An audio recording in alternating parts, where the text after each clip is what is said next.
me out of this quickly? We've all asked that question. There's nothing in the Bible about a quick exit from adversity. It's about hanging and then trusting God. So what's the key? Obey Him, whatever He's telling you to do. Surrender your life to Him. God knows your future. And one thing for certain, if you respond right, He will bring good out of every single one of these circumstances, no matter what they are. The key is keep your focus on Him, not on the circumstance. Visit us at intouch.org to learn more about our sometimes mysterious and always faithful God. You can hear today's message again and listen to previous programs at our website. And if you'd like to take In Touch with you, choose from our selection of podcasts. These resources and much more can be found at intouch.org. And if today's program has prompted you to consider how you could share the grace of God with others, please let us know. Tomorrow, Dr. Stanley describes another man who had a tenacious trust in God. The Bible says Moses was a man who lived by faith, and we'll learn from his example Tuesday on In Touch with Dr. Charles Stanley.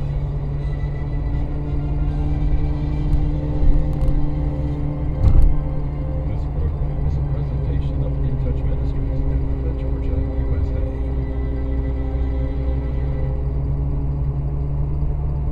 The preceding program has been sponsored by In Touch Ministries. To find out more about today's message by Charles Stanley, contact In Touch through their toll-free number, 1-800-IN-TOUCH. That's 1-800-IN-TOUCH for our Canadian friends, 1-800-323-3747, 1-800-323-3747, or log on to intouch.org. Contact with In Touch, please inform them how you're blessed by and love the ministry of In Touch and Charles Stanley right here on WDCX.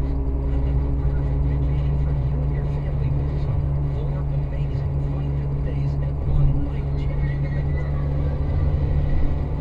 It's Kingdom 2018, July 29th through August 1st at Darien Lake. Together you can experience New York's largest Christian music and arts festival, featuring rides and attractions at Darien Lake. Some of your favorite Christian artists, including For King and Country, Casting Crowns,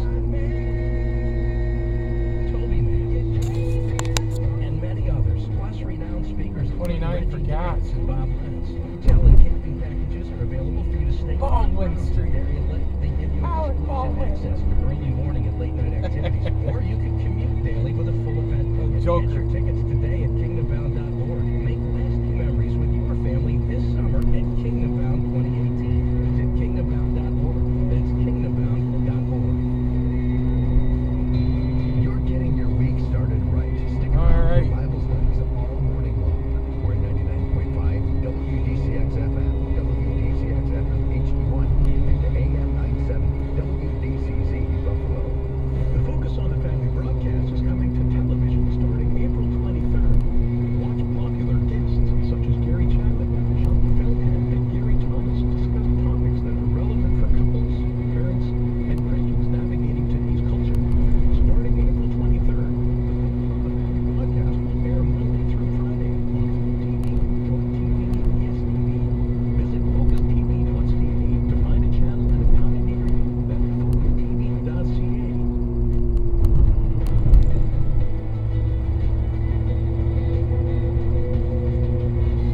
So just saying, did you see the game last night? Have you read this book? Get Coffee. That's not just a piece of information. That's somebody saying, I want to be connected with you. Pastor John Ortberg says that relational intimacy with another person is the greatest, most worthwhile pursuit you can have. And we'll explore that perspective with him on Focus on the Family. Your host is Focus President and author Jim Daly, and I'm John Fuller. And John, we're going to talk today about intimacy in all of our relationships. Now, don't turn the dial, don't freak out, don't panic. It's a good thing. We always talk about how we're made in the image of God and how He has made us for relationship. Yet it's maybe one of the most intimidating things for many people. And we want to address that, not only relationships with each other, of course with our family, but also our intimacy and our relationship with God. And we have someone very special that we're going to talk about this topic with. It's Pastor John Ortberg. He's written a great book called, this may be one of the best titles. I really like this one, yes. I'd like you more if you were more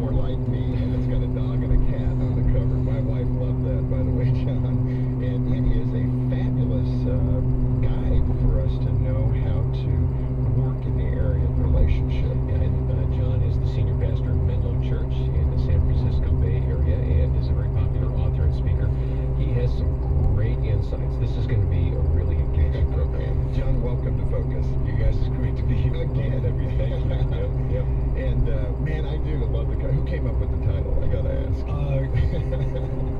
I hate to admit it, but I did. Did I put you on the spot? Yeah, I feel embarrassed now. That's hilarious. Yeah. I mean, it is true. I mean, this is true for all of us as human beings, isn't it? If you were more like me, I'd like you a lot more. A really good friend of mine that I went through grad school with and practices therapy says the number one barrier to people staying connected relationally is just differences. Just people are so different. My wife is a total extrovert. I'm an introvert, so I love, if I'm working on something, I love to not be interrupted and just be able to focus. And a couple weeks ago, we were sitting together, and she's reading a book called Deep Work about the power of concentrated attention, what you can do if you don't get interrupted. And so this is what she does. She just starts saying, "Oh, John, you're gonna listen to this. You're gonna love this." I'm trying to get my work done. And 2 minutes later, you gotta hear what he says about distracted attention. Oh, that's cool. And then 2 minutes later, oh, you're gonna love this about the power of focus. And I was just saying, if you think it's so great to not be interrupted, try not interrupting me for 30 seconds and see how that goes. I can relate to Nancy, your wife. I'm extroverted, so I like her style, actually. Well, that's the thing is, I was drawn to that part of her when I first met her. It's like, oh man, this is such a free spirit and it's so much life. And then we got married, and what can often happen is the very things that draw you to somebody in the first place then become the barriers after you're married. It's so amazing, isn't it? I'm really coming to the conclusion that God has absolutely designed it this way. And I think for the simple reason to make us more like Him, more selfless and more giving, because you have to give when those irritations come up. You know, relationships, a lot of times when people think about spiritual growth, they just restrict it to like reading the Bible and praying and going to church. I think relationships are the greatest spiritual discipline, the greatest tool for spiritual growth that we have. Well, let me ask you this. Why? What is it about human relationships? What are we looking for in that relationship? It's because other people are so weird. Wait a second, that's too easy. It's because the primary thing that God wants for anybody who's listening to us is for us to be able to love. And the weird thing is, when I'm by myself, I can give myself credit for all kinds of spiritual growth. I can look at a Hallmark commercial or a World Vision, ad for needy children and get all teary and think, oh, I'm such a compassionate person. But then put me with a real person in about 10 seconds and I start to get irritated or angry or pout or feel distant. And so being with people, relationships, brings to the surface the reality inside me that I'll never see otherwise. What need or needs are being met in that relationship? I'm serious, because someone like an introvert, self-described that way, so I'm not picking on you. Yeah. That's fine. Go ahead and pick on me. But are I don't these care. I needs can different? I mean, that's the question. Extrovert or introvert, it doesn't matter. What is the basic human need of relationship? What are we looking for? Yeah. We were born to attach. We were hatched to attach. Wow. We're made to be connected with people. Mm-hmm. How does intimacy lead to a sense of belonging and give us that purpose? I mean, where does that intimacy drive us in a healthy context? Yeah.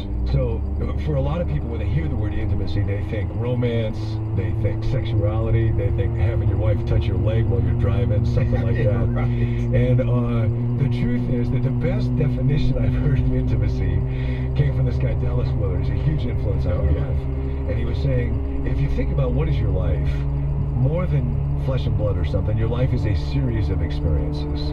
You have a great conversation, hike up the mountains, you get to look at Pikes Peak, you see a great movie, listen to great music. Your life is a flow of experience. And then he said, intimacy is shared experience. Sure. And I never thought about intimacy in a way that's simple, boy. Simply inviting somebody else to share in the experience that you're having. And that's why everybody's made for intimacy, and it's not just for people who are touchy-feely, it's not just for women, we're all created for, we can all learn how to do it, but anybody who achieves a lot with their life, but they don't experience deep intimacy, when they get to the end of their lives, they will not have led a good life. That's a powerful statement right there. I mean, that really is. That should sink into everybody's heart and soul, especially as believers, because intimacy is how we express the gospel. It's how we communicate those things we believe. It doesn't have to be necessarily with words, but it's, with expression, with love and joy and peace. Those things are the fruit of the Spirit, right? Well, one of the things I've thought about in thinking about God, because, we talk about an intimate relationship with God, and for me that was kind of a cliche until I heard Dallas say intimacy is shared experience, because then what that means is any moment I can invite God into it. So right now I'm here with Jim and John in this great studio, and I can say, God, would you come and be with us too? And help me to say the right thing, and help me not to worry about what it is that I'm saying or how it's going. God, would you just share this experience? And everybody that's listening to us right now, God, would you bless them right now? Would you help them to hear just what they need to hear? And then we are sharing this together with God.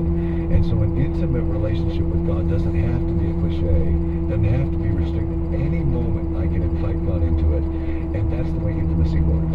I love that. We'll talk more about how to invite God into that intimacy. Well, what keeps us as human beings from obtaining that intimacy, though? What do we fear by being vulnerable? Well, it's an interesting thing that, if you go back to the Bible, and we'll talk, it uses such interesting language that Adam knew his wife, and that refers to both sexual intimacy, but also just coming to know somebody. And the deepest desire from the very beginning was to know and to be known. They were naked and not ashamed. Right. That's knowing. And then with the fall, what happens is there's all kinds of things I don't want you to know about me. I have desires that I'm ashamed of. I have actions that I regret. And so the thing that I want most, which is to know and be known, is also the thing that I fear most. Yes. And so we have this tremendous ambivalence about it. Now, when you look at marriage, Yeah. I mean, that's got to be one of the most intimate relationships on the face of the earth. I mean, these are the people, when you're in the heat of a discussion, they'll say, I know you better than anybody else, and I know that you're not that right now. Really interesting. So when I got married to Nancy, I was so much more emotionally immature than I realized. I thought I had a PhD in clinical psychology. I thought I know this stuff, and I was just pathetically, wretchedly immature. One of the things I used to say to Nancy sometimes was, I know you better than you know yourself. Ooh, that's always a good starter in marriage. I'm sure she was really drawn to that. You know, it's just one step away from you're just like your mother. And I have said that one, unfortunately. And her mother's great. Her mother is great. Verna, if you're listening, you're great. Love you. But when I said that to Nancy, I had no idea what an insult that was to her, because every human being is such a mystery. Every human being. You know, when you think about what a person is, this is an eternal being of unbelievable depth. Dallas Willard used to say the soul is bigger than the whole universe. Wow. And so there's such mystery, and it was so presumptuous of me to say to her, I know you better than you know yourself. And so it took me years to learn to stop saying that, and I don't say that anymore. Well, the problem is we can not say that and still communicate that. Yeah. That's right. I find fault with myself at times. I'll give that to Gene. Yeah. And it's not good. No, and so to learn kind of a dance of intimacy, what does it mean to be vulnerable with